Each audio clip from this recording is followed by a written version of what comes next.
tentang sorga. Jadi kalau dalam tafsir Yasin Yamami, ya mungkin kalau teman udah pernah dengar dan udah pernah baca, mungkin dalam majelis diterangkan itu bagaimana keindahan sorga. Yang saya apal, yang mana guru udah kasih tahu, nggak ada seumuran kamu perempuan. Cantiknya dibikin rata seperti cantiknya Sayyidatul Khadijah atau Sayyidatul Fatimah. Kalau laki-laki tingginya setinggi Nabi Adam alaihissalam, 60 hasta. Satu hastanya 60 cm. Dan kerjaannya nikmatin sorga tanpa ibadah. Satu laki-laki 70 istri. 71 satu suami 71 istri. Nggak ada cemburu-cemburuan. Yang satunya istri yang pertama, yang dari dunia, yang 70-nya itu dari sorga. Saya nggak, kalau kita ceritain sorga nggak ada habisnya. Yang pasti nikmat. Kenapa ada salamun kaula mir rabbir rahim? Apa artinya itu? Salam sebagai ucapan selamat dari Allah yang Maha Agung, yang Maha Esa. Karena kenikmatan dalam surga itu adalah ketika berjumpa dengan Allah Subhanahu wa Ta'ala, berjumpa dengan Kanjeng Nabi Muhammad Sallallahu Alaihi Wasallam. Itu kenikmatan yang amat besar. Sampai Rabiatul Adawiyah itu ulama perempuan yang salah satu guru daripada Imam Syafi'i. Imam Syafi'i adalah orang ahli fikih yang diakui oleh gurunya Imam Maliki. Imam Maliki adalah guru daripada 3 mazhab. Imam Hambali, Imam Hanafi, dan termasuk muridnya Imam Syafi'i. Dan Imam Syafi'i punya guru namanya Rabiatul Adawiyah. Perempuan yang amat luar biasa, termasuk orang-orang yang soleh, yang mana dia itu nggak inginin surga, yang dia inginin adalah ridhonya Allah. Kalau udah ridhonya Allah dapat, udah apa aja itu melebihi nikmatnya sorga. Makanya Rabiatul Adawiyah, dia dalam syairnya itu, dalam kutipan buku ada kitab, guru menjelaskan juga sampai ingin bakar sorga, ingin bakar neraka. Lah bagaimana maksudnya? Taunya guru-guru ngejelasin Kak Rabiatul Adawiyah itu pengennya orang-orang itu ke sorga bukan karena sorga, bukan karena ingin dapat sorganya. Ibadah bukan pengen dapat sorganya, ibadah bukan karena takut sama nerakanya. Semuanya karena lillahi ta'ala, sampai segitunya. Lanjut. Makanya nikmat yang paling besar ketika masuk surga adalah dapat jumpa dengan Allah. Dan ketika lagi berdipan-dipan tuh dalam surat Yasin tuh, lagi duduk di dipan-dipan, kalau baca artinya kita dipanggil salamun kaula mir rabbir rahim. Kita kalau baca Yasin ya malam Jumat, salam ini 3 kali. Salamun kaula mir rabbir rahim, salamun kaula mir rabbir rahim, salamun kaula mir rabbir rahim. Nah, salam yang pertama dalam surat Yasin ayat 58. Salam yang kedua. Jadi ini tulisan salam kamu tulis, atau kamu hafal, atau kamu baca nanti di malam Rabu. Apa yang manfaatnya? Pertama, Allah jadikan dirinya terlindung dari bala. Allah jaga dirinya dan keluarganya terlindung dari mara bahaya. Ini cuma saya kasih di sini aja. Jangan kasih tahu ke orang lain. Kenapa? Nanti bakal ada timbul pertanyaan yang aneh. Lah kok ada menspesialkan? Nah, mendingan jangan kamu jawab. Cukup amalan ini buat kamu dan keluarga kamu. Ya. Pertanyaannya dari mana? Dari kitab Nihayatul Zain Fir Irsadil Mubtadiin dari Imam Nawawi Al-Bantani. Pegang nih. Nanti saya share ke grup bacaannya biar kamu tulis. Salam yang kedua. Salamun ala Nuhin. Salamun ala Nuhin fil alamin. Salam kedua, salamun ala Nuhin fil alamin. Lah, ini Nabi Nuh kenapa sampai segitunya ada salam buat Nabi Nuh? Malah hikayat-hikayat penjelasan guru, tafsir-tafsir ataupun manfaatnya kalau kita ketemu ulur, kita ketemu hewan, kita ketemu hewan-hewan yang buas, baca ini. Salamun ala Nuhin fil alamin. Itu ular bakal paham. Kenapa? Karena bacaan ini tanda syukur para hewan terhadap Nabi Nuh, yang hewan-hewan itu ditulung sama Nabi Nuh ketika ada air yang naik tuh, yang bikin hancur semua orang kaum Nabi Nuh, yang tersisa hanya 22 orang. Kalau teman-teman tahu, umat Nabi Nuh itu 11 pasang laki cewek. 11 pasang berarti 22 orang. Semuanya hewan. Nabi Nuh dakwah 950 tahun. Dan ada kitab lagi 1000 kurang 20 tahun. Kitab lagi 1000 kurang 50 tahun. Nabi Nuh dakwah 950 tahun cuma dapat 11 pasang. Luar biasa sabarnya. Berarti setiap satu abad setiap satu abad dapat 2 orang. Setiap satu abad dapat 2 orang. Ini 950 tahun dapat 22 orang. Sabarnya dahsyat. Dan tantangan terbesarnya Nabi Nuh alaihissalam adalah keluarganya, istri sama anaknya. Maka jangan heran kalau ada ustadz, kadang istrinya nggak pakai kerudung, kadang anaknya belangsakan. Ustadznya ceramah, anaknya mah di belakang rokok.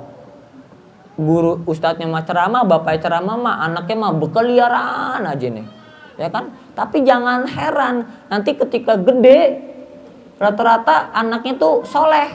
Kenapa? Karena orang tuanya nggak lepas dari doa untuk anaknya. Makanya kalau teman-teman nih, saya pernah tuh habis baca burdah Dalail Hairat, Habib pengen ke Cirebon.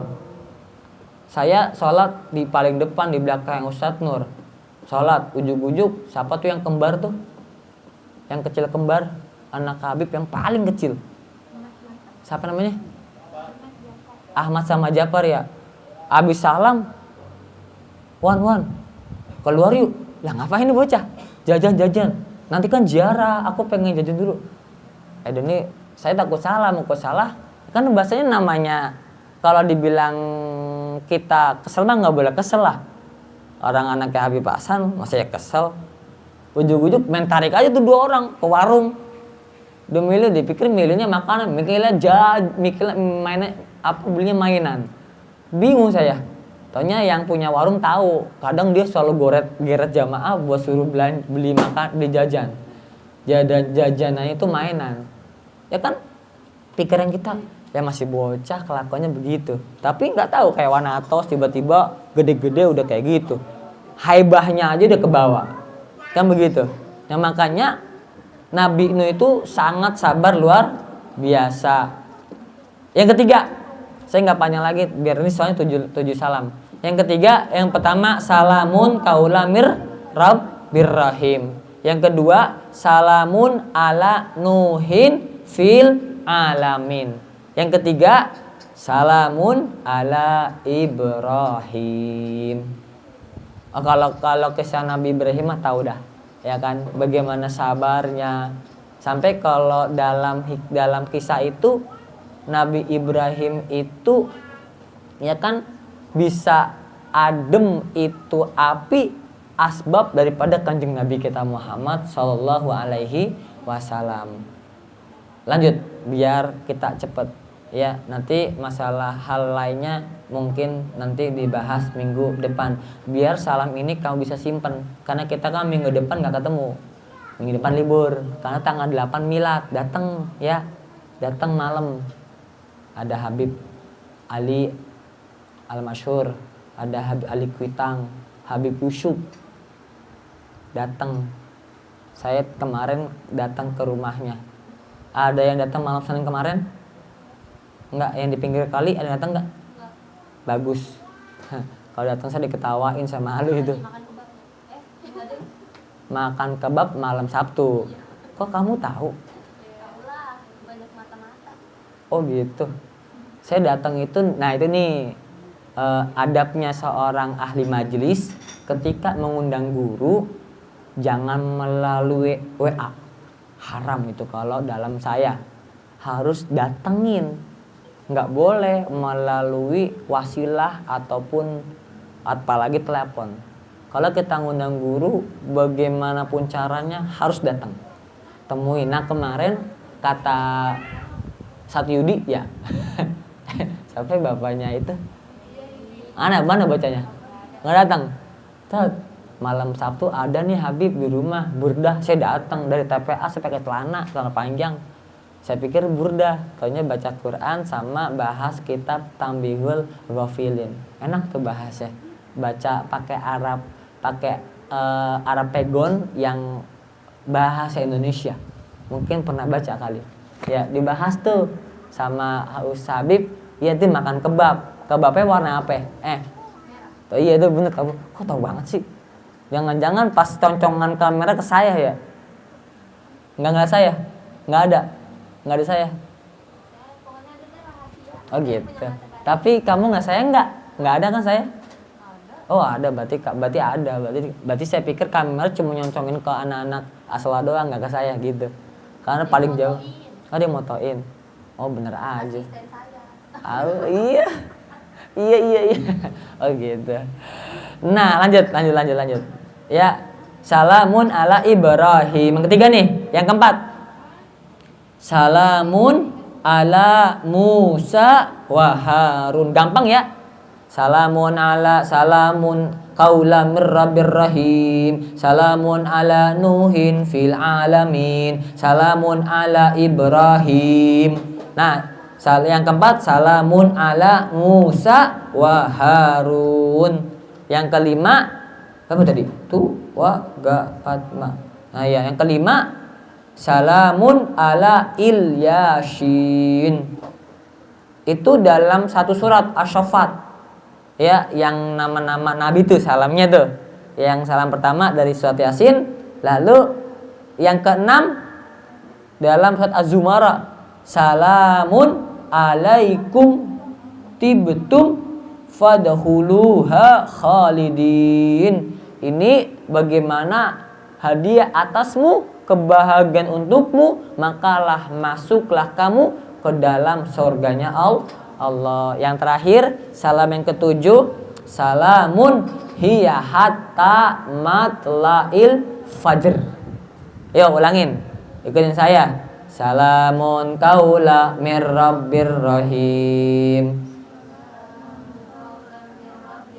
Salamun ala Nuhin wa salamun ala Nuhin fil alamin. Yang ketiga, salamun ala Ibrahim. Yang keempat, salamun ala Musa wa Harun. Yang kelima, salamun ala Ilyasin. Yang keenam, salamun alaikum tibtum. Yuk. Fadkhuluha khalidin. Yang terakhir, salamun hiya hatta madail salamun hiya hatta matla'il fajr. Ayo, salamun surat Al-Qadar 7 tuh. Saya share nanti, jangan share ke orang lain, cukup buat keluarganya. Karena semua orang nggak bisa nerima ini. Cukup yang kita paham ilmunya, tahu sanadnya. Nah, kita belajar harus tahu sanad ilmu, tahu sanad guru. Supaya apa? Supaya apa yang kita jalankan aman.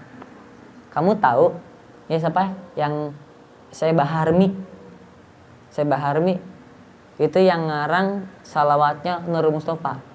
Iya, saya dengar langsung dari Ustadz Muhyiddin. Lagi Habib siap-siap pengen nganterin walatos ke bandara, siap-siap, makanya malam Senin Habib nggak datang. Kesempatan saya ngobrol sama Muhyiddin, ngobrol tuh saya sama Ustadz sama Iqbal sama Bale sama ini, dia ngasih tahu, Jis, nih ya liatin nih orang-orang yang istiqomah. Kamu tahu Syekh Baharmi itu siapa?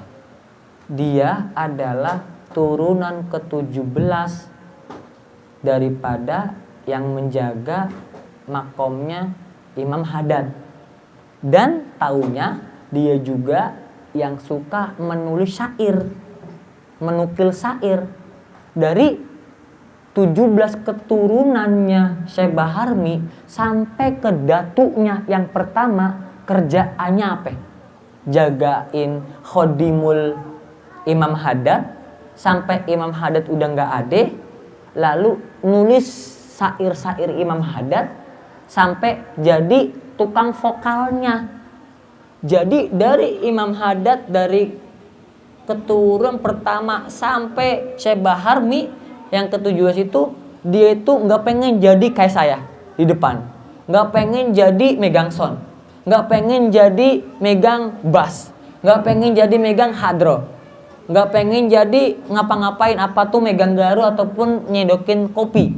Kerjaannya cuman khodim Imam Haddad, bantuin Imam Haddad sampai wafat, sampai jagain kuburannya, sampai cuman nukil syair sama buat syair. Nggak pengen pindah-pindah atau move. Lihat keberkahannya, Jis. Dia nggak pengen jadi ulama besar, cuman khodim, bantu, ikutin guru, berkahnya lihat. Tuh, sampai nih kalau kamu tahu, Jis, di sana di Hadramaut, di Yaman, di Majlis Habib Umar, yang megang hadroh dia aja, dan nggak boleh ganti dan nggak mau diganti, dan kalau diganti marah. Kenapa? Yang megang hadroh cucunya, sekarang cucunya. Dulu berarti dari sebelum Habib Umar udah megang hadroh, bapaknya atau engkongnya megang hadroh, anaknya megang hadroh, cucunya megang hadroh, sampai sekarang megang hadroh, nggak pernah berubah. Jadi yang megang hadroh, engkongnya juga pernah megang hadroh, dan duduknya nggak pernah berubah, gitu kata Ustaz. Jadi orang-orang yang khidmat di dalam sama-sama sama ulama-ulama Hadramaut, dia nggak pernah berubah dengan kebiasaan dia. Duduknya nggak pernah berubah, tempat dia megang nggak pernah berubah. Apa? Ngambil keberkahan istiqomahnya. Lihat asbab, cuman ini nggak ambil contohnya ya itu Syekh Baharmi yang kita sering lihat mukanya dah. Cuman apa? Jagain dari awalnya, ngebantuin Imam Haddad sampai Imam Haddad meninggal, nggak mau pindah dari Imam Haddad, malah kagak mau sama guru yang lain, dan tetap khidmat sama Imam Haddad, jagain kuburannya. Tuh, ya apa? Kalian yang megang hadro, makanya istiqomahin, neng, istiqomahin. Ya, istiqomahin. Kalau saya megang apaan? Saya berusaha megang sound nih. Kalau ada maksudnya saya megang sound, biarin. Kenapa? Buat saksi. Sampai kata Ustaz, nanti lu ketika ngadep Allah, apa yang lu pegang, Jis? Apa nih, Ustaz? Megang mic. Nggak mungkin megang mic, saya nggak pernah ceramah. Megang apa? Megang hadroh. Saya nggak bisa main hadroh, Ustaz. Megang apa, Jis? Ya saya belakang Ustaz aja dah, gitu saya bilangin. Ya pegangan lah, punya pegangan. Kayak kemarin kayak saya Baharmi megang salawatannya. Kayak Ustaz Jamal megang vokalnya. Megang sampai, ya Allah, saya megang hadroh nih ke engkau. Apa? Hadroh ini jadi saksi. Karena saya suka mukul hadroh. Ya mudah-mudahan pegangan saya Majelis Nurul Latif. Karena saya suka ngajakin orang buat salawat. Si Kortun ngajakin orang buat salawat. Ya Sakila ngajakin orang buat salawat. Trisma juga ngajakin. Semua sini ngajakin orang bersalawat. Mungkin apa yang kita lakukan sekarang buat saksi kepada Allah. Supaya kita ini dikenal sama Kanjeng Nabi. Apa ya? Hafal nggak? Nggak hafal, saya share ya. Ingat, jangan dikasih ke orang lain. Di grup boleh, tapi jangan di share. Kalau nanya, kalau oke lah, kamu kasih sama orang yang paham dan bisa dingertiin. Kenapa? Kalau kagak bisa dingertiin, dia asal pakai. Dibilang wafak lah, dibilang buat jimat lah. Enggak. Ini adalah daripada ajarannya Imam Nawawi. Kenapa Imam Nawawi begitu? Karena dia ingin mendengarkan daripada hadis Kanjeng Nabi, bahwasanya kita untuk melindungkan diri kita daripada azabnya Allah yang akan diturunkan kepada kita semuanya. Ya semoga mudah-mudahan Allah jaga diri kita dari bala yang Allah turunkan. Kalau kita dalam burda barsaudan kan apa? Allahumma ya kafiyal bala, ikfinal bala, qabla nuzulihi minasyama. Ya Allah 7 kali, jangan ditinggalin tuh. Itu kan burda barsaudan. Saya panjang kalau ngomongin burda. Ya, burda barsaudan. Itu aja mungkin. Ada 2 amal lagi. Cuman yang paling bagus si sodako. Jadi ketiga ini yang paling ketara ya sodako. Sodako ini 70 bala bakal Allah tahan karena asbab dia sodako. Wallahu a'lam bishawab. Rabbi fanfa'na bibar wahdina bihur wa amit tariqatihim wa mu'afati minal fitani. Allahumma agilna bil ilmi wa zaina bil hilmi wa akrim bit taqwa wa jamilna bil afiyah birahmatika ya arhamar